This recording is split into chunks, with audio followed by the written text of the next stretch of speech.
भगवान बुद्ध आणि त्यांचा धम्म, तृतीय खंड. भगवान बुद्धांनी काय शिकवले? भाग पहिला. धम्मामध्ये भगवान बुद्धांचे स्वतःचे स्थान. 1. भगवान बुद्धांनी आपल्या धम्मात स्वतःसाठी विशेष स्थान राखलेले नाही. येशू ख्रिस्त हे स्वतःला ख्रिश्चन धर्माचे प्रणेता मानित असत. यापुढे जाऊन ते आपणाला देवपुत्र मानित असत. माणसाने येशू ख्रिस्त हे देवपुत्र आहेत असे जोपर्यंत मानले नाही तोपर्यंत त्याला मुक्ती नाही, अशी येशू ख्रिस्ताची अट होती. अशा रीतीने येशू ख्रिस्तांनी ख्रिस्ती धर्मीयांची मुक्ती येशू ख्रिस्तांना प्रणेता व देवपुत्र मानण्यावर अवलंबून ठेवल्याने त्यांनी ख्रिस्ती धर्मात स्वतःसाठी विशेष स्थान निर्माण केले. इस्लाम धर्माचा प्रणेता महम्मद हे स्वतःला परमेश्वराचा पैगंबर म्हणजे प्रेषित मानित असत. याशिवाय ते असेही मानित असत की माणसाने 2 अटी मान्य केल्याशिवाय त्याला निजात म्हणजे मुक्ती नाही. इस्लाम धर्मास मानणाऱ्याने प्रथम महम्मदांना देवाचा प्रेषित मानलेच पाहिजे. इस्लाम धर्मास मानणाऱ्याने नंतर महम्मद हे परमेश्वराचे शेवटचे पैगंबर आहेत असे मानलेच पाहिजे. इस्लाम धर्मात वरील 2 अटी मानणाऱ्यांना मोक्षाचा मार्ग खुला आहे. मुसलमानांचा मोक्ष हा महम्मदांना देवप्रेषित समजण्यावर अवलंबून ठेवल्यामुळे महम्मदांनी आपणा स्वतःकरिता इस्लामी धर्मात कायमचे स्थान निर्माण केले आहे. भगवान बुद्धांनी अशी अट कधीही घातली नाही. शुद्धोधन व महामाया यांचे आपण औरस पुत्र आहोत ह्या पलीकडे स्वतःसंबंधी ते अधिक काही म्हणत नसत. येशू ख्रिस्त आणि महम्मद यांनी आपापल्या धर्मशासनात स्वतःसाठी जशी विशेष स्थाने निर्मिली, मोक्षाच्या मार्गात आपले महत्त्व सांगितले, तसे भगवान बुद्धांनी केलेले नाही. ह्यामुळेच त्यांच्या वैयक्तिक जीवनासंबंधी विपुल माहिती त्यावेळी उपलब्ध असतानाही ती आपल्यापर्यंत येऊन पोहोचलेली नाही. पहिली संगीती ही भगवान बुद्धांच्या निर्वाणानंतर लवकरच भरवली गेली हे सर्वश्रुतच आहे. या संगीतीच्या अध्यक्षस्थानी महास्तवीर काश्यप होते आणि त्यावेळी बुद्धांच्या कपिलवस्तूचेच रहिवाशी आणि ज्यांची त्यांच्याबरोबर त्यांच्या निर्वाण काळापर्यंत परिभ्रमण केले ते महास्तवीर आनंद आणि महास्तवीर उपाली त्या संगीतीला उपस्थित होते. परंतु अध्यक्ष काश्यपांनी काय केले? त्यांनी स्थवीर आनंदांना धम्माचे पठण करायला म्हणजे सुत्त म्हणायला सांगून संगीतीला प्रश्न केला, हे बरोबर आहे काय?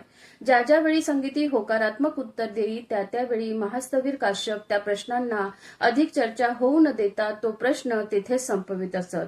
यानंतर त्यांनी महास्थवीर उपाली यांना विनयाचे पठण करायला सांगितले आणि संगीतीला विचारले, हे बरोबर आहे काय? संगीतीने होकारात्मक उत्तर देताच त्या प्रश्नावर अधिक चर्चा न वाढवता अध्यक्ष काश्यप तो प्रश्न तिथेच संपवित. ह्या पठणानंतर वस्तुतः काश्यपांनी संगीतीत उपस्थित असलेल्या कोणाला तरी भगवान बुद्धांच्या जीवनातील काही महत्वाच्या घटना कथन करण्याची आज्ञा द्याव्यास हवी होती. परंतु काश्यपांनी तसे काहीच केले नाही. त्यांनी असा विचार केला असावा की संघाला आपण विचारलेल्या केवळ 2 विषयाशीच कर्तव्य आहे. काश्यपाने भगवान बुद्धाच्या जीवनातील प्रमुख घटनांचे संकलन केले असते तर आज आपल्याला भगवान बुद्धांचे संपूर्ण चरित्र उपलब्ध झाले असते. भगवान बुद्धांच्या जीवनातील घटनांचे संकलन करण्याचे महास्थवीर काश्यपांना का सुचले नसावे? केवळ उपेक्षा हे त्याचे उत्तर होऊ शकत नाही. ह्याचे योग्य उत्तर म्हणजे भगवान बुद्धांनी आपल्या धम्मशासनात आपणा स्वतःसाठी विशेष स्थान निर्मिलेले नव्हते हेच होय. भगवान बुद्ध आणि त्यांचा धम्म या 2 अगदी अलग गोष्टी होत. भगवान बुद्ध स्वतःला आपल्या धम्मशासनापासून अलग मानित असत. याचे दुसरे उदाहरण म्हणजे आपला उत्तराधिकारी नेमण्यास त्यांनी केलेला नकार.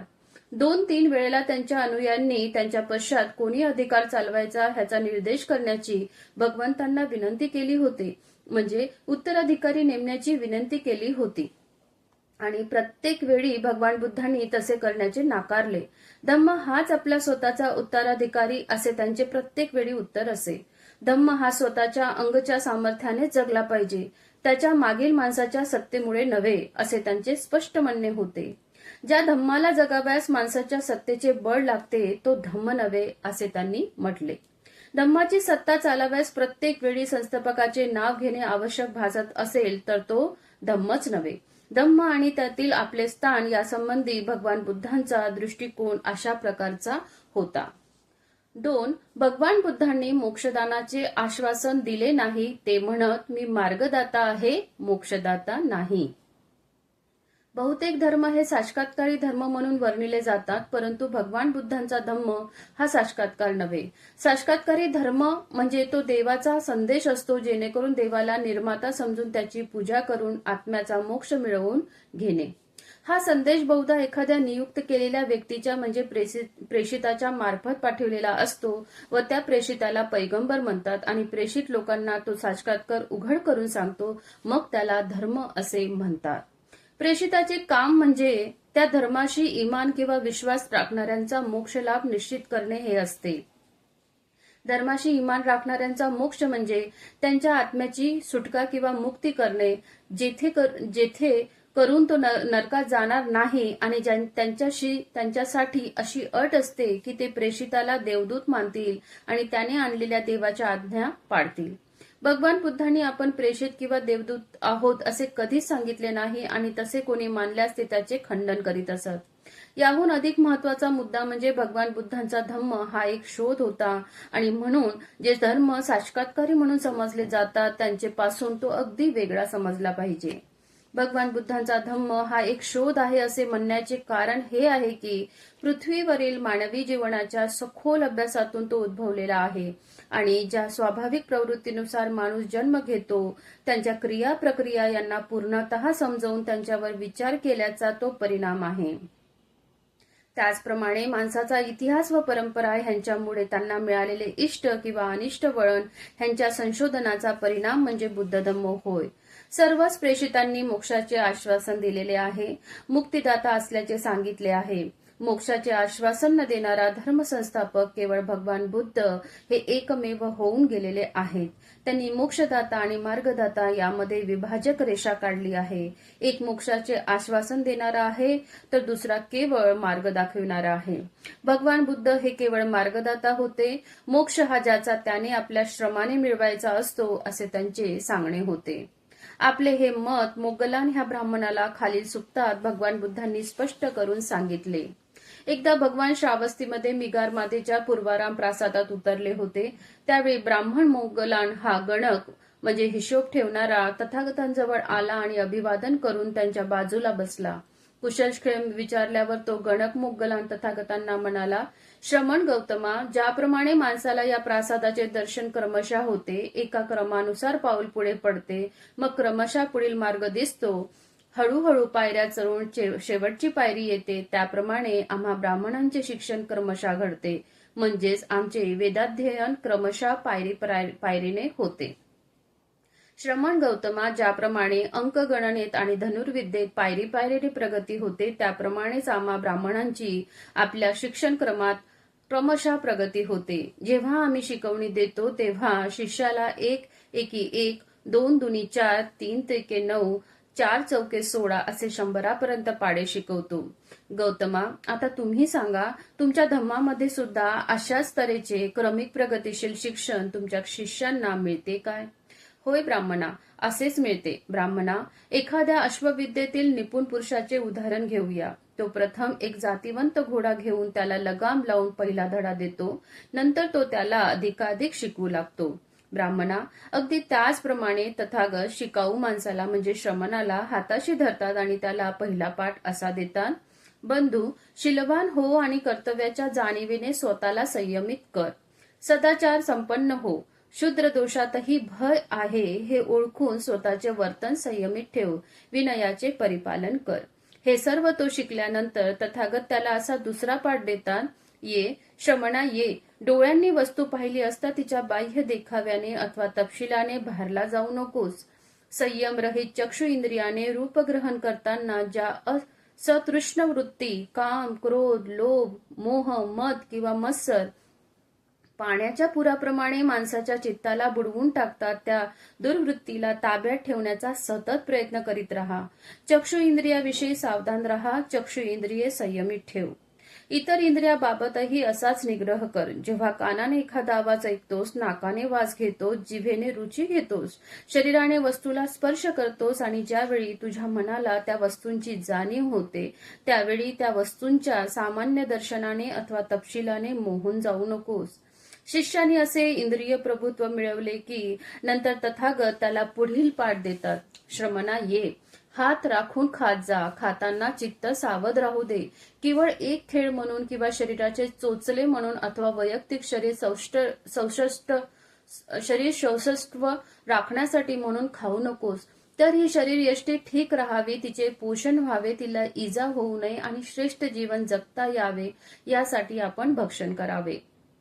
भोजन समयी मनात सदोदित हा विचार असावा की मी माझ्या पहिल्या वेदनांचा निग्रह करीत आहे, नव्या वेदना उत्पन्न होऊ देणार नाही, माझी जीवनयात्रा निर्दोष आणि सुखरूप होईल. नंतर हे ब्राह्मणा, तो श्रमण अन्नभक्षणाचा निग्रह शिकला की तथागत त्याला पुढे असा पाठ देतात: श्रमणा ये, जागरूकतेचा सतीचा अभ्यास कर. दिवसा चालता बसता तू चित्तशुद्धीचा प्रयत्न कर. रात्रीच्या पहिल्या प्रहरी सुद्धा एरझारा करीत किंवा एका जागी बसून चित्तशुद्धीची साधना करीत राहा. दुसऱ्या प्रहरी उजव्या कुशीवर सिंहासारखा एक पाय दुसऱ्या पायावर ठेवून पडून राहा आणि सावध राहून बुद्धी पुरस्पर व एकाग्रतेने चित्तशुद्धीचा विचार कर.